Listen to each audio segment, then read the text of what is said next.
Sa video ito, ituturo ko sa inyo kung paano kumuha ng tax identification number or TIN number gamit ang online registration and update system or mas kilala sa tawag na OROS. Kaya tara, samahan niyo ko at panoorin natin ang video na to. Pero bago yan, sa mga hindi pa nakasubscribe sa akin, kayo na ang bahala. So unang gagawin natin, punta lang tayo sa mga search engine na ginagamit natin, kagaya sa akin Google Chrome, at pagkatapos i-type lang natin ang oros.bir.gov.ph kasi ito po yung legit na website nila. At pagkatapos mapupunta na tayo sa homepage ni BIR. At dahil sa gusto natin kumuha ng TIN number, i-click lang natin ang New Registration. At pagkatapos i-click natin ang As an Individual. At may makikita na po tayong ganito, scroll down lang po natin hanggang sa makita natin ang Create Account. So i-click nyo na lang po yan. Then after that, may makikita tayong Terms of Service and User Agreements ng BIR. So scroll down nyo na lang po yan hanggang sa makita ninyo ang kulay pula na ganito. At pagkatapos i-click nyo na lang po itong box ng gilid ng I have read about the terms and condition para ma-checkan. At kung may check na, scroll down lang po natin at i-click natin ang Agree. At pagkatapos mapupunta na tayo sa pag-create ng account. So dito sa Register As, so i-click lang natin ang Taxpayer. So para sa may mga with existing TIN guys, may video po akong ilalagay sa description box. Click nyo na lang po yan para makapag-register kayo sa OROS account ninyo. Pero sa video ito, tuturo ko sa inyo kung paano kumuha ng TIN number, kaya i-click natin ang without existing TIN. At pagkatapos may lalabas na message tungkol sa multiple TIN. Take note na bawal sa batas ang pagkakaroon ng multiple TIN. Meron itong kaakibat na penalty kung ginagamit para sa illegal na gawain. Kung napag-alaman mo na meron kang multiple TIN, pumunta sa RDO at hanapin ang officer in charge para magpa-assist upang ayusin ito. At kung tapos niyong basahin, i-click nyo na lang ang I agree. At pagkatapos, i-click nyo po ang user type transaction. So dito pwede po kayong pumili ng user type. Depende sa transaction. Kung foreigner needing a TIN, just select get TIN for foreign national. At next, kung magpaparegister as professional, tulad ng magpa-practice ng profession tulad ng engineer, doktor, or abogado, piliin ang register a business as professional. At sa mga magpapatayo naman ng negosyo tulad ng online sellers, merchandisers, retailers, or manufacturers, piliin lamang ang register as business as single proprietorship. At kung combination ng professional at business owner, piliin ang register as business, as professional, and single proprietorship. At next, kung unemployed at kailangan ng TIN number para makapag-transact sa government agencies or pagbukas ng bank account o di kaya walang TIN pero nangangailangan ng TIN tulad ng pagbebenta ng lupa na may capital gains tax, piliin po natin itong Get TIN for Filipino Citizen or EO98. At last, para sa mga OFW or OCW na mag-apply ng TIN number, piliin lamang itong panghuli. Pero para sa video na to, ang pinili ko ay ang Get TIN for Filipino Citizen or EO98. After that, may makikita tayong ganito. I-click lang po natin ang Taxpayer Type.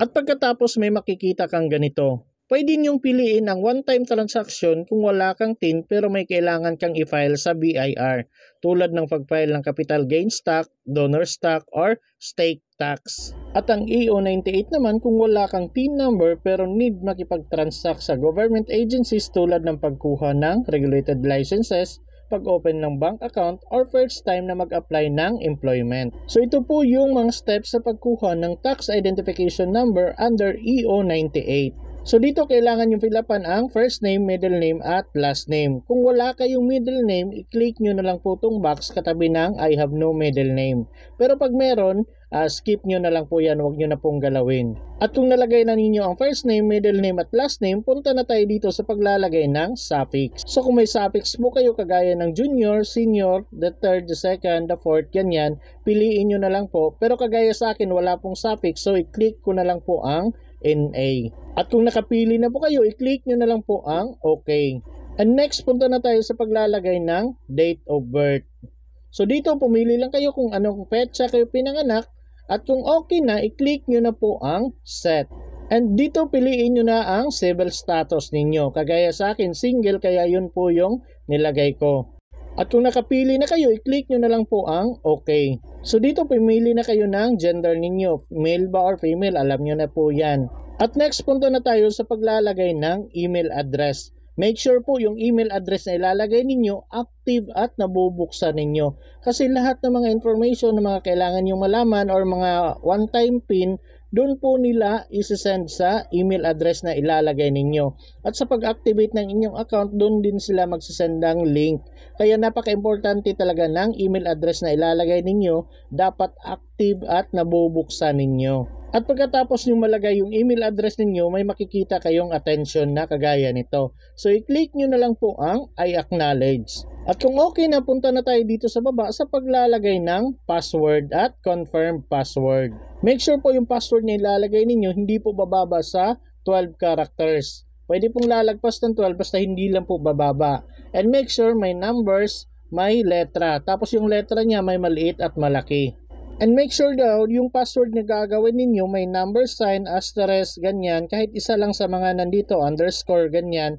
Basta meron lang po kahit isa niyan. At kung okay na at nakalagay na kayo ng password, i-click nyo na lang po itong box katabi ng I am not a robot para ma-checkan.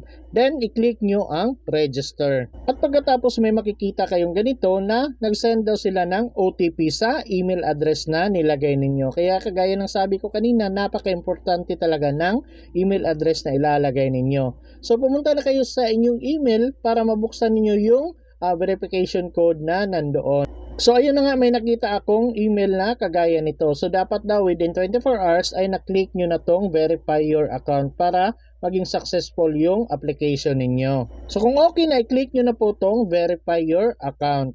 At pagkatapos may makikita kayong ganito, congratulations, you have successfully created an account. I-click nyo na lang po tong okay para makapag-login kayo. After that, may makikita na kayong ganito para mag-login. So, ilagay nyo na lang po yung email address na nilagay ninyo kanina at pagkatapos yung password na ginawa ninyo. So, kung okay na, i-click nyo na po tong box katabi ng I am not a robot. At pagkatapos, i-click nyo ang login. At pagkatapos, mapupunta na tayo sa ating Oros account. At dahil sa gusto nating kumuha ng TIN number, i-click lang natin ang new registration. At pagkatapos, i-click natin ang as an individual. At pagkatapos, scroll down lang natin hanggang sa makita natin tong fill up registration form 1904. So, i-click lang po natin yan. At pagkatapos may makikita na tayong ganito. So, may 7 steps tayong kailangang kumpletuhin. So, sa number 1 po guys, dapat meron na kayong national ID. Kasi ito po yung pangunahin talaga nilang requirements. So, dito ilagay nyo po yung national ID number ninyo. At kung tapos nyo ng fill upan, punta na tayo dito sa baba sa paglalagay ng place of birth. At next, punta na tayo dito sa baba sa paglalagay ng mother's maiden name. Take note po, tama yung pagkakalagay, yung first name, middle name at last name ng mama ninyo nung dalaga pa. At dito sa baba, yung father's name. So, ganun pa rin, first name, middle name at last name ng papa ninyo. Tapos dito sa baba, ilagay nyo po yung contact number ninyo. At kung okay na at nalagay nyo na lahat, i-click nyo na po ang continue. At next, mapupunta na tayo sa step 2 sa paglalagay ng address. So dito, ilagay nyo na lang po yung province, municipality, and barangay ninyo. At kung tapos napunta na tayo dito sa baba sa paglalagay ng town, unit number, building name, lot and block number, ganyan, street, subdivision, ilagay nyo po dito. Pero take note guys, kung ano lang yung meron sa address niyo, yun lang po yung ilalagay ninyo. Kung wala po, ilagay nyo po yung NA, kagaya niyan. Wala akong town, wala akong unit number, building name, wala din. So, NA po yung nilagay ko. So, yung lot at block lang at yung street name lang yung meron ako. So, yun lang po yung nilagyan ko.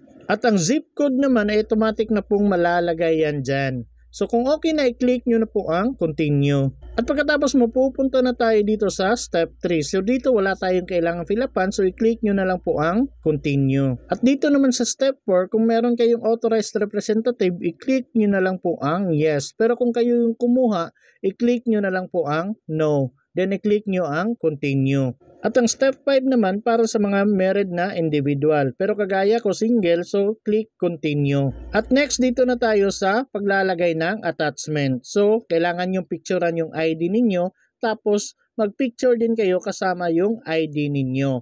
So take note po, naka JPEG or PNG or PDF yung file format ng inyong mga picture.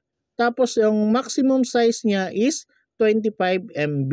At kung naka-upload na kayo, may makikita kayong successfully uploaded. And pagkatapos, kung okay na lahat, i-click nyo ang continue. At pagkatapos mo, pupunta na tayo sa step 7, ang summary. So dito, i-review nyo lahat yung mga information na nilagay ninyo. Make sure tama lahat ng mga information, mga spelling dyan, para hindi po kayo magkakaproblema. At kung okay na, punta na tayo dito sa baba. So, i-click nyo na lang po itong mga boxes na nandito sa baba para ma-checkan po. At kung okay na, i-click nyo na po ang Submit Application. Then after that, may makikita po kayong ganito na nasubmit na daw yung application ninyo for review and approval na lang. And may marireceive kayong email na confirmation na nasend na yung registration ninyo. Then, after 3 working days, lalabas na po yung resulta kung approve na yung application ninyo. So, i-click nyo na lang po ang proceed. So, wala pang isang oras, may na-receive na akong email na kagaya nito na your application is submitted. So, i-double check nyo na lang po lahat ng mga information na nandito. At kung okay na, antayin nyo na lang po yung 3 working days. So, ayun na nga, after 3 working days, may na-receive na po tayong email na kagaya nito. So, online registration in update system, your application is approved. So, approved na po yung application natin and may TIN number na po tayo. So, ito po yun. So, okay na. May TIN number na tayo. Online lang yung application natin. So, sa mga walang na-receive na email, try nyo i-check sa trash or junk mail folders ninyo. Baka nandun yung email nila. Pero kung wala talaga kayong na-receive na email guys at hindi na-approve yung application ninyo, mas maganda sa branch na lang kayo mag-apply. So, yun lang guys. Sana may natutunan kayo sa video na to and sana magamit nyo rin to. And please don't forget to like, share, and subscribe to my YouTube channel. And please don't forget to hit the notification bell para updated kayo sa lahat ng mga videos ko. So yun lang guys. Thank you and God bless everyone.